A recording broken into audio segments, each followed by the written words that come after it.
여러분 반갑습니다.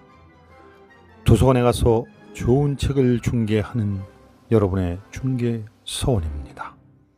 구독과 좋아요는 사랑입니다.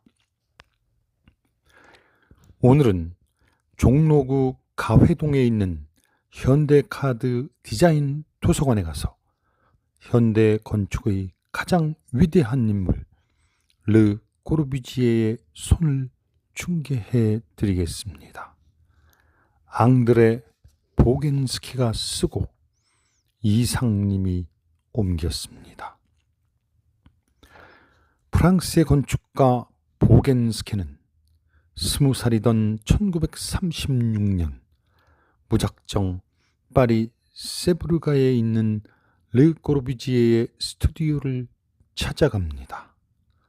1시간 반 동안 르 꼬르비지에와 대화를 나눈 보겐스키는 그날로 함께 일하게 됩니다. 그 뒤 20년을 함께 일하고 30년간 우정을 나누면서도 르 꼬르비지에의 속마음을 알기 어려웠답니다. 그러나 르 꼬르비지에의 손만큼은 자신을 솔직하게 드러내고 있다는 사실을 깨닫고 탄생 100주년을 맞아 이 책을 쓰기 시작했답니다. 본인 스스로도 많은 작품을 남긴 건축가 보겐스키와 함께 그가 만난 위대한 스승, 그가 잡은 찬란한 손, 르 꼬르비지에의 손을 잡고 걷는 산책을 시작하겠습니다. 1936년이 저물어가던 어느 날, 앳된 모습의 건축과 학생 한 명이 파리 세브르가 35번 건물 안으로 들어서고 있다. 그는 1층의 넓은 홀을 가로질러 좁고 어두운 다 허물어져가는 계단을 올라갔다. 그가 수줍게 멈춘 곳은 르 꼬르비지에 스튜디오 문 앞. 문을 열어볼 엄두도 내지 못하고 그냥 돌아서려던 그는 용기를 내어 문을 열고 안으로 들어갔다. 이 결정이 자신의 인생에 깊은 영향을 미치게 될 것이라는 생각은 미처 하지 못한 채 인정사정 없어 보이는 비서가 그에게 다가왔다. 잠깐이라도 르 꼬르비지에를 만날 수 없겠냐고 묻자 비서는 어려워요. 르 꼬르비지에는 아주 바빠요. 가서 물어는 볼게요. 라고 말하며 사라졌고 다시 돌아오지 않았다. 그때 르 꼬르비지에 자신이 직접 나타났다. 그렇게 그는 르 꼬르비지에를 만나게 되었다. 이 첫인상은 그에게 낯선 기억으로 남았다. 르 꼬르비지에가 자기보다 키가 크지 않다는 사실이 매우 놀라웠다. 건축을 향하여라는 책을 읽고 르 꼬르비지에의 생각과 작품에 크게 감명받은 그로서는 키가 5m나 6m쯤 된다 해도 놀라지 않을 거대한 사람을 기대하고 있었던 것이다. 그러나 르 꼬르비지에는 지극히 소박한 차림이었고 수줍음을 타는 학생보다 작은 사람이었다. 르 꼬르비지에는 1시간 반 동안 그 학생과 마주했다. 위압적이던 비서와는 다르게 르 꼬르비지에는 따뜻하고 명료하게 학생에게 질문하고 이야기했다. 바로 그날의 저녁 식사 후 그 학생은 르 꼬르비지에의 스튜디오에서 제도사 일을 시작했다. 르 꼬르비지에와 20년간 함께 일하게 될 줄, 30년간 가깝게 지나게 될 줄을 미처 알지 못한 채. 그날 르 꼬르비지에가 손을 내밀어 악수를 청했을 때 수줍음 많은 학생은 르 꼬르비지에의 손에 자신의 손을 맡겼다. 그의 손은 큰 손 안에 몽땅 감싸졌다. 손이라는 것도 기억이 있을까?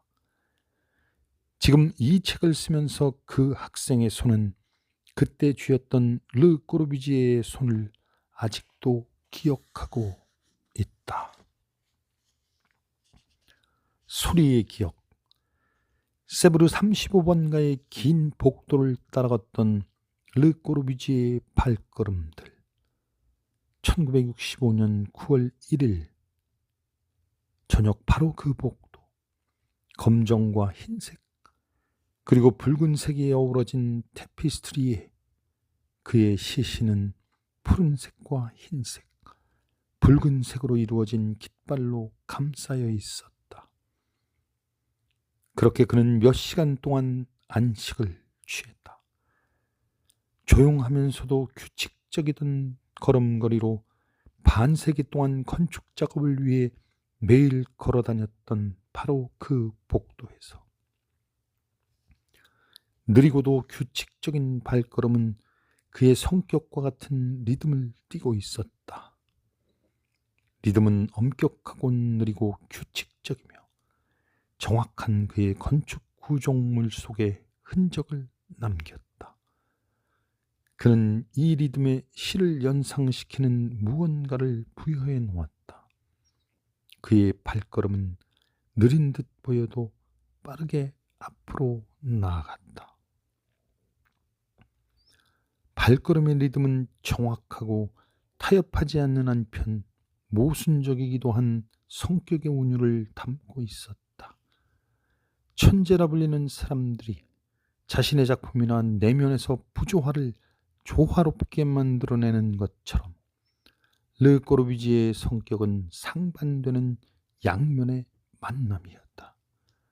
고지식했고 심지어 내면의 분노 때문에 난폭해질 때도 있었지만 그는 부드럽고 온화한 사람이 되려 했다.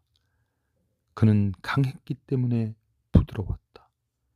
자부심이 있었지만 겸손했고 자신을 뒤돌아볼 줄 알았다. 가까운 동료를 불러 자신의 설계에 대해 어떻게 생각하는지 묻곤 했다. 내가 실수를 하고 있는 것은 아니겠지? 마르세유의 위니테다 비스타 시옹 주민들도 행복하겠지. 만일 자네더러 빛나는 도시에 살라고 하면 그럴 수 있겠나? 이럴 때 그를 북돋워 줘야 하는 사람은 곁에서 그를 지켜보는, 그에 비하면 보잘것없다고 할 수 있는 그의 조수였다. 그는 아침에 깨어나면 자신이 바보같이 의져서 실망하곤 하지만 다른 사람을 만나고 저녁이 되면 그들보다는 덜 바보 같다고 느끼곤 한다고 여러 차례 말했다. 조용하지만 신경질적인, 권위적이면서 수줍음을 많이 타는 공격적이면서 온화한, 비타협적이지만 이해심 많은, 단호하지만 부드러운, 활동적이면서 사려 깊은, 자기 중심적이면서 관대한, 거만하면서도 겸손하며 데카르트주의자이면서 신비주의자, 무뚝뚝하면서도 감성적인, 사리에 박지만 때론 순진한, 속박되어 있었지만 자유로운, 그리고 고독한. 함께 있을 때 그가 하는 말을 들으면서 우리는 그의 얼굴을 주의 깊게 들여다보곤 했다. 우리는 그의 미소를 기다렸다. 우리는 그가 행복하기를 바랬다. 우리는 그의 시선을 읽어내려 했다. 종종 약간의 실망과 씁쓸함이 묻어나는 그의 입술선을 바라보곤 했다. 가끔 그의 얼굴은 내면의 삶을 감추려 굳어지곤 했다. 위험이 있으면서도 수심에 잠긴 얼굴에서는 거리감이 느껴지곤 했다. 얼굴에서 손으로 시선을 옮겼을 때 비로소 나는 르 꼬르비지에를 발견할 수 있었다. 손이 자신을 드러내고 있었다. 손은 그를 배반하려는 것 같았다. 손은 얼굴이 감추고 있던 모든 감정을, 모든 내면의 떨림을 이야기하고 있었다. 크고 강한 두 손, 골이 매우 깊게 파여서 조각칼로 새긴 것처럼 보이는 아주 큰 손, 근육으로 다져졌지만 움직일 때 미세하게 떨리는 무언가를 감싸는 손. 르 꼬르비지에가 직접 만들었다고 믿어질 정도로 그의 손 역시 그가 만든 작품을 닮아 서로를 갈망하는 수천 개의 연속선들로 이루어져 있었고, 종국에는 공간을 정의하고 형태를 규정짓는 정확하고 명료한 하나의 외곽선으로 경계지어져 있었다. 어떤 기억, 르 꼬르비지에가 그림을 그리고 있다. 그의 손이 형태를 탄생시킨다. 그는 자신을 둘러싸고 있는 조수들에게 그 형태가 보이는 것은 빛이 비추는 부분과 그 형태의 그림자 때문임을 보여준다. 그의 건축은 항상 건축 형태들이 만들어낸 빛과 그림자의 유희였다. 그는 지중해 주변으로 여행을 다녀오곤 했는데 그곳의 빛을 좋아했다. 터키와 그리스, 그리고 엠자브의 가옥 형태는 내부 생활에 대한 빛나는 외피였다. 그곳에서 무언가를 본다는 것은 태양을 인지하는 일이다. 집은 삶과 우주의 연결점이다. 자신만의 엄격한 규칙에 따라 형태를 만들어 수직과 수평을 직각으로 정렬할 때, 공간에서 비례를 유지하고 리듬을 창조할 때, 그는 사선과 곡선, 색상 같은 예상치 못한 형태들로 질서를 어지럽히면서도 그림자의 미묘한 차이 속에 빛의 농담을 반영했다. 빛은 매우 밝으면서 부드럽기도 하며 희미하기도 하고 사라지기도 했다. 아침이면 그의 건축은 길게 늘어진 그림자와 따뜻한 빛에서 되살아났고, 그림자의 대비가 극명해지는 정오에는 빛을 냈다. 다음 날 아침 빛을 받으며 되살아날 수 있도록 어둠이 엄습하는 매일 밤 그의 건축은 잠이 들었다. 도서관과 박물관에서 본 책들, 배낭을 메고 본 모든 것을 손으로 그렸던 젊은 날의 르 꼬르비지에는 그리는 행위를 통해 비례의 핵심을 인지하게 되었다. 그것은 미의 제1요소였다. 그는 규제된 선들에서 열광했다. 제한된 선을 통해 자신의 작업을 발전시켜 나갔다. 그는 점과 선 사이의 일치점을 찾기 위해 수많은 선을 그었다. 형태 외곽을 구분짓는 점과 선을 아무데나 위치시킬 수는 없다. 규제된 선은 좀 더 엄밀한 구성을 이룬다. 크기 역시 우연히 이루어질 수 없다. 정확하고 올바르게 관계에 지어져야 한다. 르 꼬르비지에에 따르면 이렇다. 어느 날 파리 그의 작은 방 테이블 위에 그림 엽서 여러 장이 기름 램프의 빛을 받으며 널려 있었다. 로마에 있는 미켈란젤로의 성당 이미지가 그의 눈을 사로잡았다.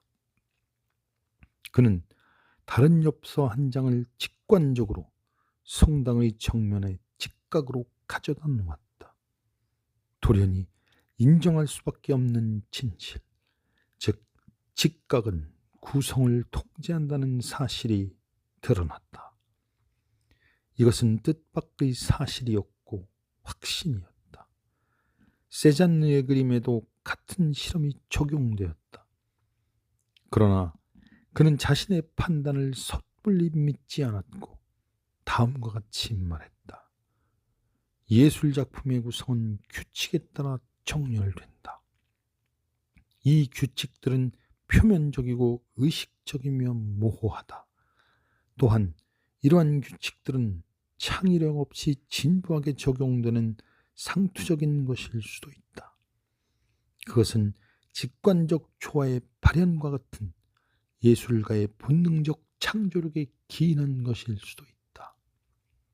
세잔느의 경우 거의 확실한 이해가 될 수 있다. 미켈란젤로는 다른 성향을 가지고 있었다.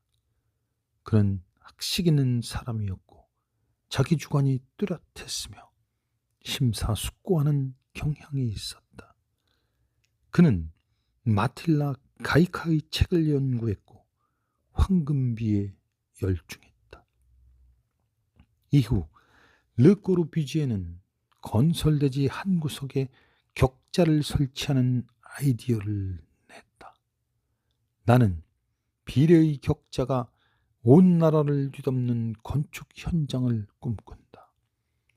비례의 격자는 용접된 철제띠로 이루어져 건물벽에 점이나 선으로 위치를 표시할 수 있도록 할 것이다. 이것이 현장의 규칙이 되고 결합과 비례를 이루는 일종의 광범위한 표준이 되었으면 한다. 벽돌공, 목수, 조적공 모두 비례의 격자를 사용해 작업을 측정하고 그렇게 만들어진 다양한 작업들이 모두 조화의 증거가 되기를 꿈꾼다. 일렬로 세운 두 개의 정사각형 사이에 팔을 위로 뻗은 사람을 위치시킨다. 정사각형들 위에 해결책이 되는 세 번째 정사각형을 올려놓는다. 직각의 위치는 이 세 번째 정사각형을 위치시키는 데 도움을 줄 수 있어야 한다. 나는 현장의 격자 내부에 서 있는 인체 비례로부터 사람의 키와 수학이 화합하는 하나의 수치에 도달할 수 있다는 것을 알 수 있었다. 이상하게도 여기에 손과 수작업, 인간 주택의 영향이 다시 나타난다. 그는 건설의 대량 산업화를 기대하고 있었다. 그는 모든 것을 미리 고찰할 수 있는 세부적이고 정확한 도면을 준비시켰다. 그랬던 그가 벽돌공과 목동에게 의견을 구할 수 있었을까? 그렇다. 그는 그들과 이야기 나누는 것을 좋아했고 그들로부터 배우는 것을 좋아했다. 그러나 작업자나 엔지니어가 형태적인 문제에 개입하려 했다면 그는 분명 사납게 굴었을 것이다. 모든 것을 르꼬르비제 자신이 결정해야 했고 조정해야 했다. 부당한가? 아마 그럴 것이다. 모순적인가? 그건 아니다. 건설 산업화에서 시제품은 과학기술이 제공하는 모든 가능성을 최대한 활용한 상태에서 대량 생산에 들어가야 한다. 동시에 손으로 하는 작업과 형태의 접촉, 손가락과 손바닥, 그리고 팔의 동작이 선사하는 풍요로움도 지녀야 한다. 고독한 사람, 급진적 사상가, 논객, 화가, 조각가, 가구 디자이너, 도시 계획가, 공예가, 건축가 등 다양한 수식어가 붙었던 르 꼬르비지에. 그를 빼놓고는 현대 건축을 설명할 수 없을 만큼 막대한 영향력을 끼쳤습니다. 20세기 초 세계는 각 분야에 놀랄만한 변혁의 바람이 일었습니다. 산업화와 기계화의 영향은 인간의 내면이나 정신세계에도 큰 영향을 미쳤습니다. 의학, 미술, 문학, 과학 등의 분야에서 일어난 변혁은 건축에도 이어졌습니다. 단순히 사람이 사는 집에서 더 많은 사람이 더 효율적인 공간에서 함께 살 수 있는 집으로 건축의 개념이 바뀌었습니다. 그 선두에 르 꼬르비지에가 있었습니다. 르 꼬르비지에는 집은 사람들이 감탄하며 지나가는 장식품이 아니라 실제로 그곳에서 사는 사람이 편리해야 한다는 신념을 갖고 있었습니다. 그는 인간을 위한 건축을 했습니다. 그에게 집은 인간이 살기 위한 기계였습니다. 현대 건축의 기본이 되는 거의 모든 것을 창안해낸 르 꼬르비지의 손을 따라 걸었던 아름답고 따사로운 산책을 여기서 마치겠습니다. 여러분, 감사합니다.